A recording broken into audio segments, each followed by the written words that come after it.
Hello friends, welcome back to Cosmopolitan Cornbread. So today we are going to do another home ec video. Now we have been kind of talking about leavening. I did a lesson where I talked about the most common types of leavening and how they work. And then in my last lesson, I did a recipe that used eggs as leavening.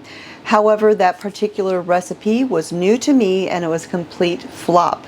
And I wasn't going to share that video, but I had a lot of people tell me that I should share it anyways because people can learn from mistakes. And after I shared that video, I had a lot of people tell me that what I suspected as being the problem with that recipe was exactly what it was, that it was the sweetener that I used. I am very new to using alternative sweeteners like erythritol, and that's probably not how you say it, so I'll put the name of it right up here. And monk fruit and things like that. I don't normally use those, and so I did not know that that sweetener is not that great sometimes. So it was a complete flop, and it just goes to show you that no matter how experienced you are as a cook or a baker, sometimes things go wrong. Now today we're going to be doing a recipe that uses another type of leavening. This is baking soda, a leavening agent. So we are going to be making some chocolate chip muffins.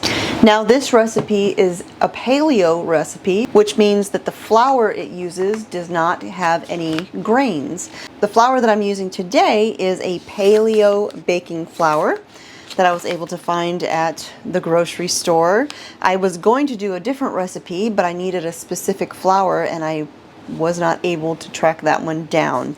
I'm just gonna have to put it on my list for when I go into the big city to bring some more of that home. So this particular flour is a baking flour that is paleo, again grain-free, which means it is also gluten-free. This blend is made of almond flour, arrowroot starch, coconut flour, and tapioca flour. So it's a blend of some of the flours that I use actually quite often when I'm doing anything that is paleo.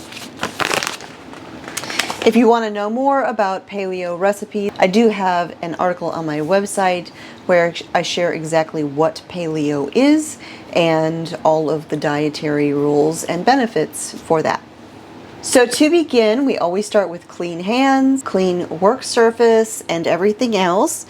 We read through the recipe to make sure we know what we're going to do and that we have all of our ingredients before we start. Preheat your oven to 350 degrees. And so the first thing I'm going to do is I'm going to take a small to medium-sized bowl and I'm going to mix my dry ingredients. And let's bring you on down so you can see.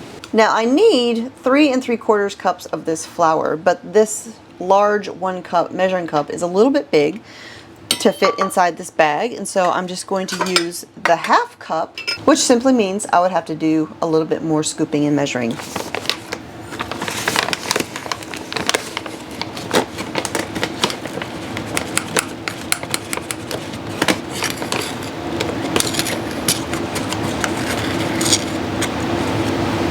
All right, 1/2.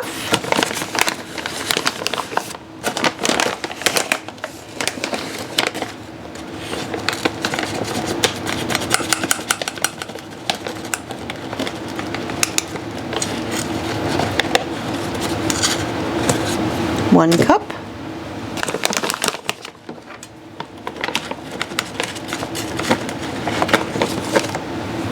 One and a half.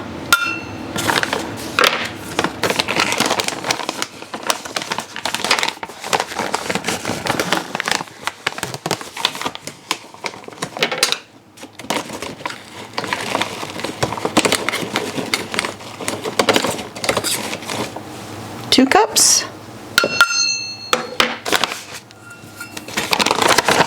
And then we'll need 3 of the quarters. Or you could do each of these once.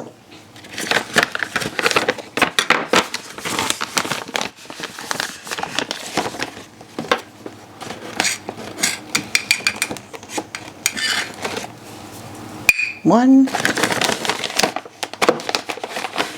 All right, so we've got our 3 3/4 cups. Now it doesn't say to sift this flour, but it does look a little bit lumpy. So I'm just going to take my whisk and just kind of break it up a little bit. Make sure we don't have any big lumps in there.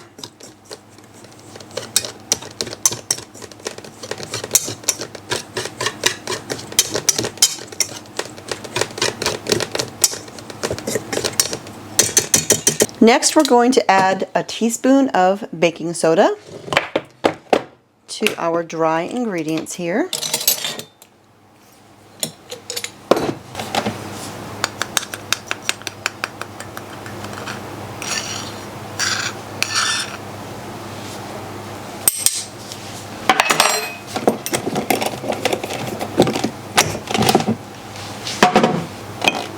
We need a half a teaspoon of salt.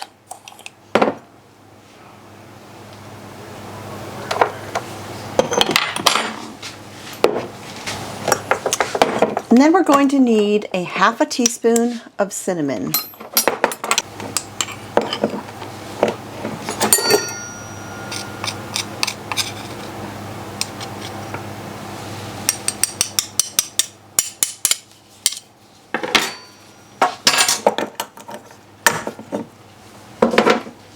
And we're going to stir our dry ingredients together.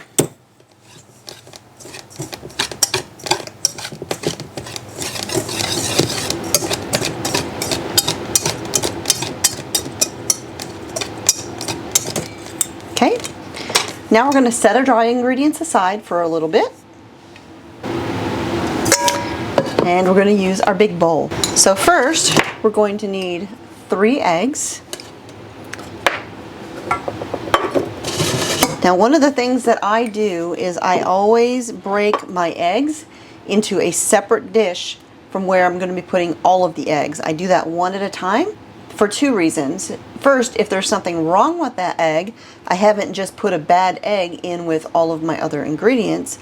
But also, if the eggshell breaks and a little piece falls off, it's a lot easier to get it out of a small dish than it is to try and fish a little piece of eggshell out of a whole bunch of eggs or ingredients.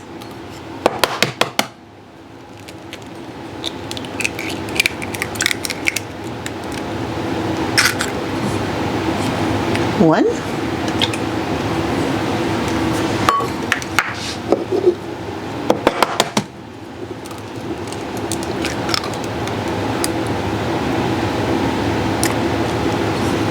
2.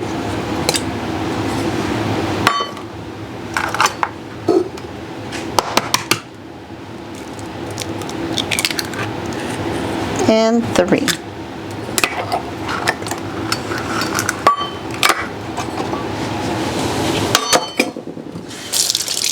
Okay, so I'm just going to whisk my eggs.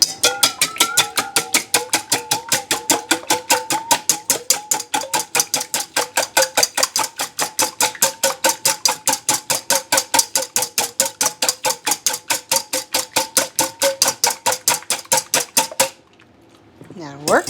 Whisking your eggs first makes the eggs kind of break up, and it makes them easier to mix into the other ingredients without getting chunks of egg white or anything like that. Next, I'm going to need 3/4 of a cup of coconut oil that is melted.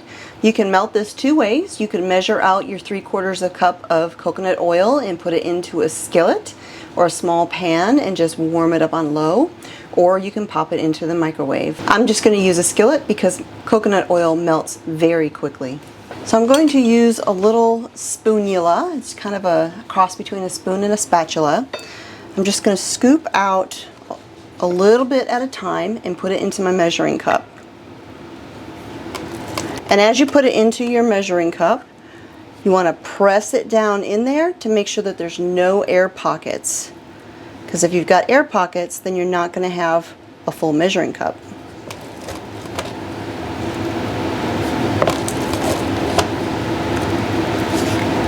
Press it down. You want to get it good and full. And then you'll level it off the same way you do your other ingredients.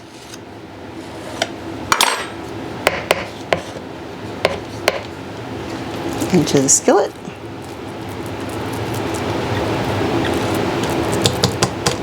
And we'll do this 2 more times.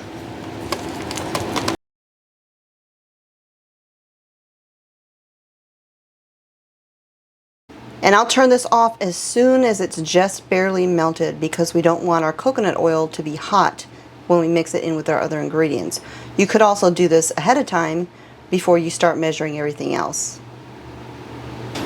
Alright, my coconut oil is done and I just have it sitting here cooling down. And again, I just let this get barely melted.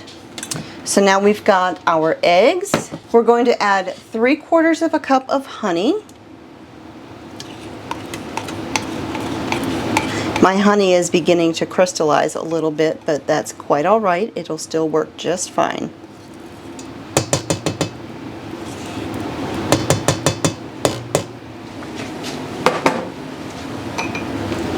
All right, mix these together.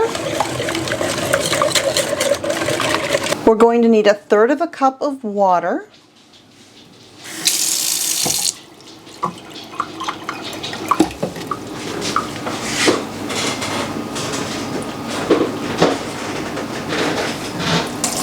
And I know you can't really see this on camera, but there's a little line right here that marks the 1/3 of a cup. And to make sure it's right, you always want to look at it at eye level.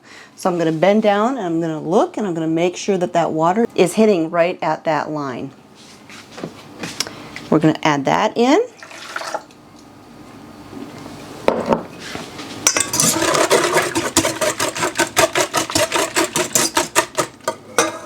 All right. I've got a bunch of flour and stuff all over the counter here, so I'm just going to go ahead and wipe this up real quick. I like to tidy as I go. Helps keep your work area clean so you don't get contamination or anything like that. All right, so now this coconut oil does feel like it's still a little bit warm. So instead of adding the coconut oil first with the liquids, I'm going to go ahead and add in my dry ingredients. Then I will add the coconut oil last. If I put the coconut oil into the bowl with the eggs and the coconut oil is too warm, we're going to end up with slightly cooked eggs, scrambled eggs, which is not what we want in muffins. So by adding the dry ingredients first, that will allow there to be more material, more ingredients in here that will help bring down the temperature of the coconut oil. So I'm going to start mixing these together a little bit.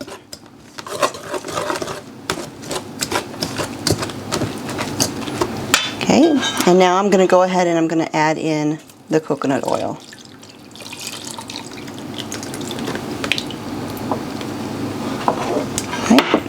And we're just going to mix until this is all combined.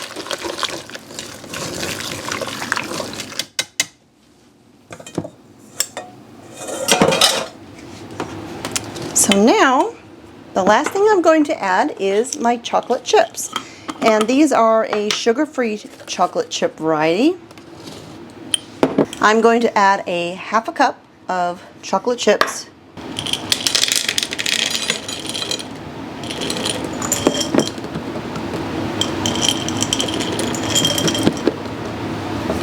All right, that'll do it.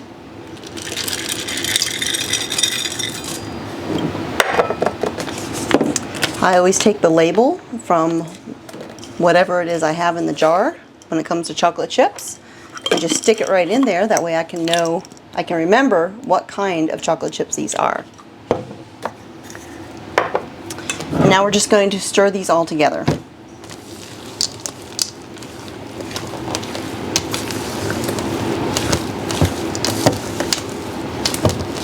And if you wanted to, you could use up to a cup of chocolate chips to make them even more chocolatey. Okay, so this is about ready. So now I'm going to get everything out of the way. Wipe off the counter.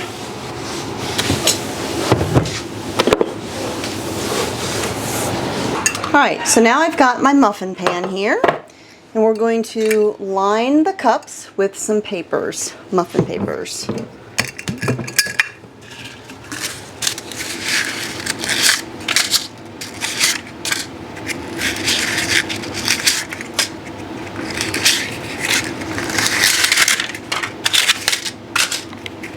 And finally, I'm going to take my muffin scoop and I'm going to scoop the muffin, this is more like a dough than a batter, into the muffin pan.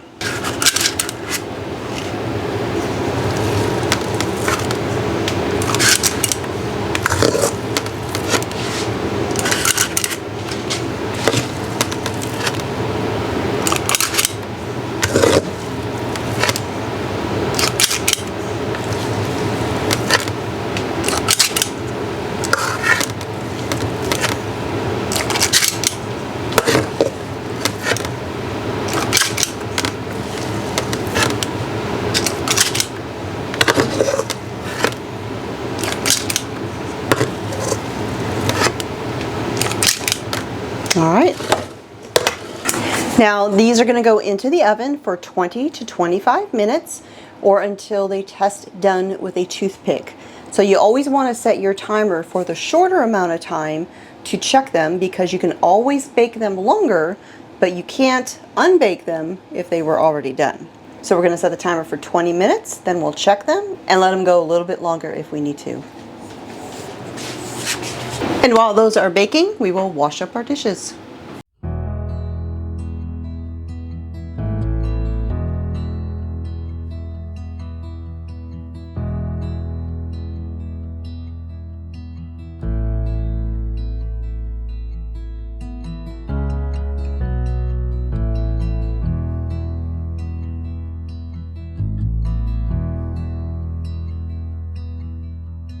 All right, so my muffins just came out of the oven, so I'm going to take a wooden skewer and I'm going to stick it down in there, or a wooden toothpick. And what we're checking for is we want to make sure that we don't see anything wet.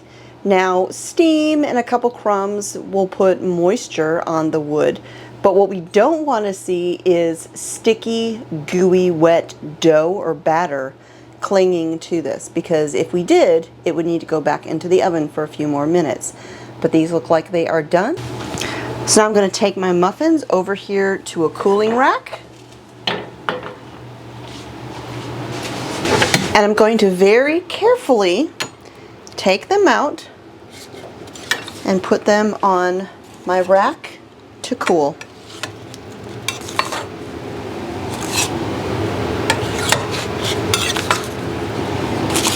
Now, I often have people ask me to show them what the inside of a baked good looks like. So I'm going to go ahead and break one of these open so you can see the inside.